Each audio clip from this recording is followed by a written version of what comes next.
আমার লাইফের এটা ১ম ইনডোর কনসার্ট আমি অ্যাটেন্ড করতে যাচ্ছি। তো আমরা মোটামুটি ১০ জনের গ্রুপ ছিলাম ফ্রেন্ডস অ্যান্ড ফ্যামিলি মিলে।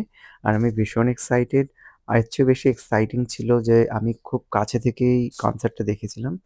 আর আমরা অলরেডি এখানে পৌঁছে গেছি প্রায় কনসার্ট শুরু হবে ১০ মিনিট। কিন্তু এখনো কিন্তু অনেক সিট ফাঁকা। কিন্তু এটা যেহেতু ফ্রাইডে সবাই লোকে কাজ শেষ করে আসবে। তারপর অনেক দূর থেকেও লোকে আসে। ওইজন্যই ফাঁকা। বাট 8:30 র দিকে পুরো স্টেডিয়াম হাউসফুল হয়ে গিয়েছিল।